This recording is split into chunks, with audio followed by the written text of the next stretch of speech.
Hey guys, my name's Zach Thompson with ClickRx. Let's see if I can make this thing work. Nope, there it is. Hey. All right, so we're creating better processes for better healthcare. What we've done is we've created a prescription system for durable medical equipment, think like hospital beds, power wheelchairs, oxygen bottles, stuff like that, to where doctors can go in, prescribe the equipment that the patient needs, fill out all the paperwork the insurance requires for it, and get it done a lot faster than what they're doing now. So right this minute, whenever a doctor goes to write one of these prescriptions, it takes them anywhere from 30 minutes to 60 minutes in labor hours for them or their staff to get everything done. It's going to take the supplier anywhere from 20 to 30 minutes to process everything on their side. One of the other big problems as well that's not up here is because they're faxing everything back and forth and relying on a lot of outdated systems to get this done, anywhere from 30 to 50% of the prescriptions are lost in the process. So whenever grandma goes to get her oxygen bottle, well, grandma gets confused and doesn't get her oxygen bottle. All right, so how we fix it. What we've done is we've gone through, and like I was saying, we've created a system that allows doctors to easily prescribe the equipment through it, and then we've also created a network that allows the doctors to quickly and efficiently find a provider for their patient that carries the equipment that they need and accepts the insurance that the patient has. So we eliminate the physical paperwork from the prescription process, and in the end, it helps the patient get their equipment faster and lowers the processing time on both the doctor's end and the supplier's end. So how we get to the market. We're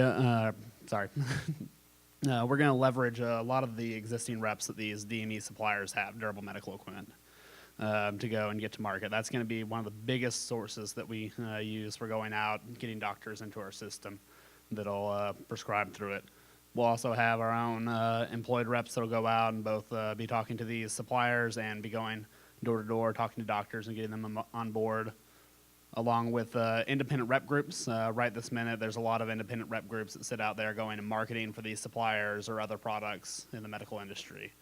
And then also just an inside phone sales team just getting out there and calling everybody. So how ClickRx ends up making money. Basically, so there's going to be a base fee for each of the suppliers that are in there that they pay on a monthly basis.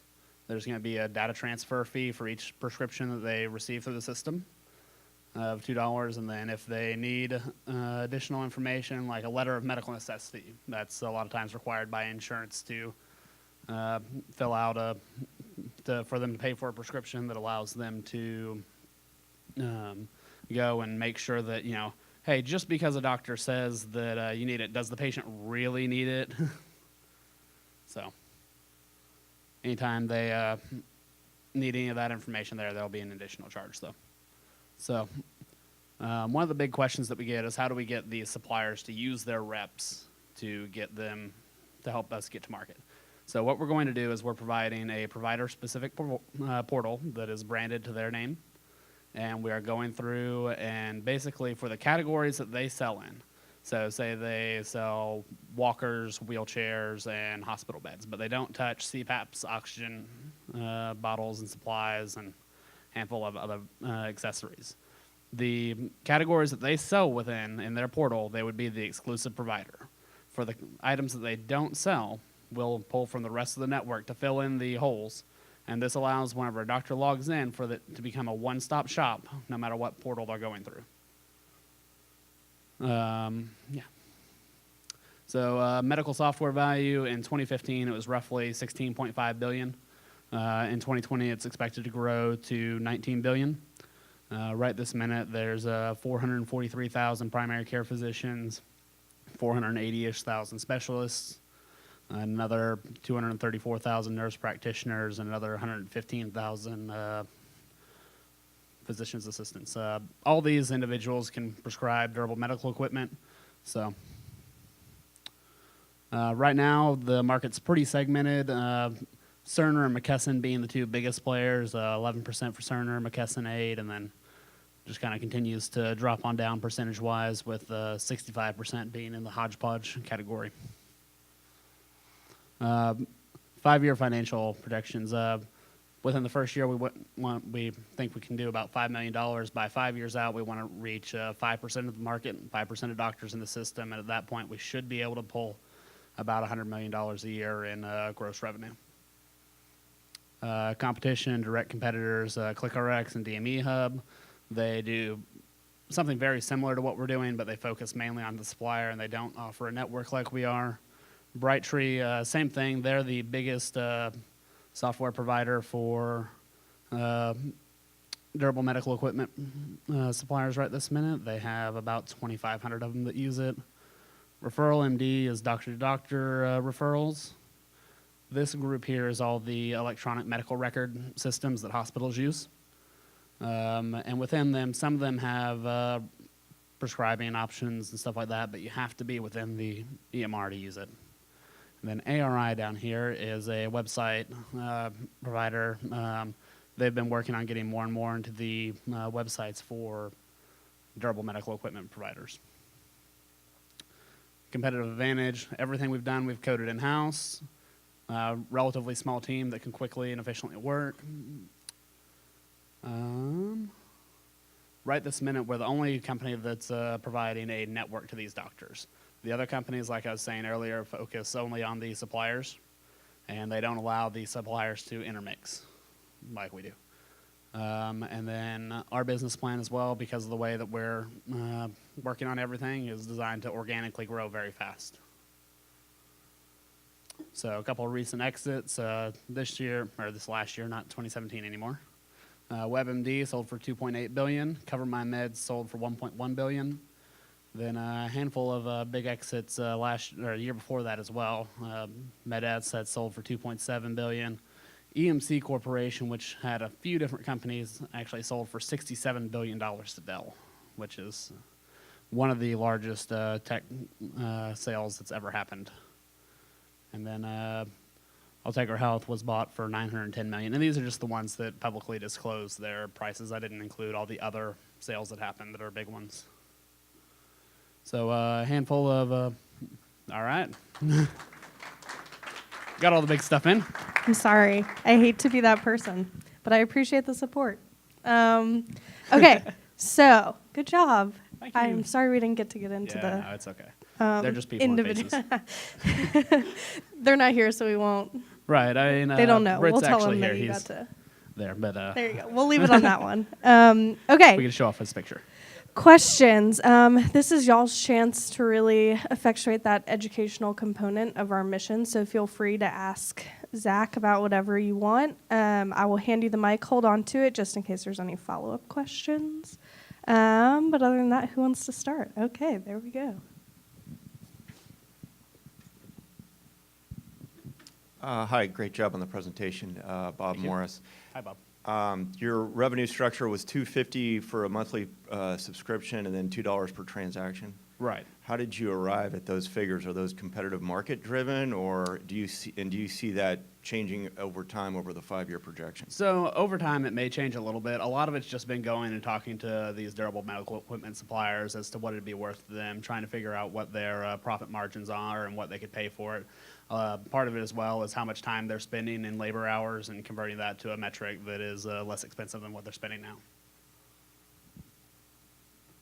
Do you ever consider a lower threshold for the monthly and a higher transaction fee? I mean, it seems like the value is in the, I don't know, it's right. The way you're priced is the value is in being in the portal and the maintenance. Right, absolutely. So, but there's got to be a lot of value in the paperwork, the transaction processing. Right. We've come across a few different objections here and there. Part of it's just in the competitive bidding regions for Medicare and Medicaid. They don't have a lot of profit margin in like Dallas and these major cities, but in the rural areas they have more profit. So one of the things we've considered is regionalized pricing. But basically what we run into is we can't, as far as I know, what the lawyers have said anyways, charge different amounts for different prescriptions unless there's some kind of a actual work difference or load difference on our servers, just to avoid different Stark law and all the fun Medicare and Medicaid laws for basically what we can't make it look like we're selling prescriptions. So, who's next? I have a question. Okay. What has been your biggest obstacle so far? Right this minute, the biggest obstacle has just been getting the very first users on. Everybody's a little bit leery of it because it's such a big jump for them. We're pulling everybody from 1980-ish to 2017, 2018. We're in 2018 now. That's going to happen for like weeks, Oh, probably. it'll be You're months gonna for me. keep forgetting. Don't worry. What else? So how many people are in your company right now, and how many do you need to scale to what you were talking about earlier? Employees or users? Employees. Employees right this minute, it's mainly just been me and Britt here. I'm doing a lot of the work. Later on, the team that we have, got a handful of them here, exceptionally well-resumed individuals. Right off the bat, we'll be probably 6 or 7. Whenever we get up to scale, first year, probably 70 or 80 employees to really get it out there. A lot of it just being in the marketing side of things. At 5 years, if we have 5% of the doctors in the system, which is about 60,000 doctors, to service that, we'd need about 300 employees, 300 to 350. And so how are you funding that right now? So right this minute, it's just been grinding. Me and Britt both have other jobs. And then whenever we get to the point where we're ready to start, we're at the point now where we're starting to bring on the first users. We'll go through and if we have to, we'll self-fund and go through and grind. But we're going to be looking for investors here real soon, actually. So. Who else has a question? Yes. I was about to give a speech about drinking coffee before we get started, so thank you for asking a question. You mentioned about the objections of the physicians. What is their biggest concern other than the transition time, the training time, and obviously you're going to provide all of that. Right. But legally, when they transition, where's your error and probability with conflicts with HIPAA and all of those things? Do you factor that in? So a lot of it, we handle all the HIPAA certification and all that fun stuff. So our system's completely HIPAA compliant and high-tech compliant. So, okay, yeah. Right, so the physicians themselves, they're like, yes, please, give us something that we can get in the system and prescribe to these suppliers. The suppliers that are the ones that are paying for it, they're part of it's, you've got mom and pop shops that are cheap and they don't want to spend money on anything ever because, that's just them. But part of it's also just, it's a big leap for them. I mean, we're talking a 25, 30-year transition in efficiency, and that's a big deal for these guys. I mean, that's not a small jump. Scared of technology, Okay. Anybody else? Well, Brad has another question. So is this pricing model you're coming up with kind of similar to what other providers are using, or is this something completely new? So it's relatively similar to the way that SureScripts works. They're right now the biggest e-prescription provider for regular pharmaceutical medications.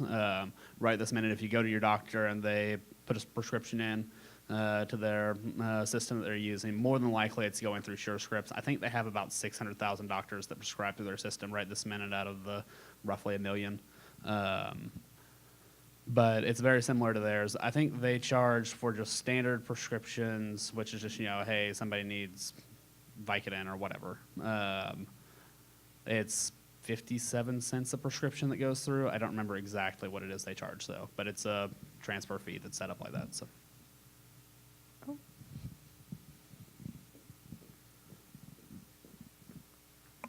Hi, I understand the mom pause and how they don't like to change. Right. Have you considered, or are you even able to consider some type of incentive for them? So we've kind of gone back and forth about it some. One of the things that we've considered as an incentive to them is whenever they sign up, especially for the first ones in the system, because there's not a lot of other doctors to be in the outside network, is that for the doctors that they sign up and that send a prescription somewhere else, that they would get a commission on what we make on it. So that's definitely one of the things that we've considered. It also would help with branching out of the initial people that are highly specialized suppliers. So like say somebody like Joshua's Respiratory up in Garland that only does oxygen bottles, concentrators, stuff like that. Give them an opportunity to go out and sign up doctors that wouldn't be in their normal playing field. But if you have any other ideas, please feel free to kick them at me. I was thinking hospital administrators. Okay, for the hospitals, like giving them a commission. So that would, as far as I can tell, violate the anti-kickback laws. Basically, individuals that are in the power of making a decision for a company, you can't pay them off. That's true. I forgot. Yeah, I know, it's a pain. Yeah, I'd rather not go to jail. I'll remind everyone this is being videotaped, so we'll edit that out. Yeah, just between me and you, it's okay, and the world, you know. Yeah. Thankfully, we're not streaming to Frisco ISD today. Okay, so the last question that we ask all of our presenters is, what can we as a community do for you? Right, so if you know anybody that's in the supply area for durable medical equipment, an introduction would be amazing. If you know, before long we're going to be starting a Series A round for investing. If you're interested in that or know somebody that's interested in investing, I would love a introduction there. Those are going to be the biggest things. Or if you just have, ideas or feedback that you didn't want to say in front of the group, hey, your idea is terrible, let me know. Awesome. Well, thank you, Zach. We appreciate ClickRx being here. So help me give them a round of applause. Woo!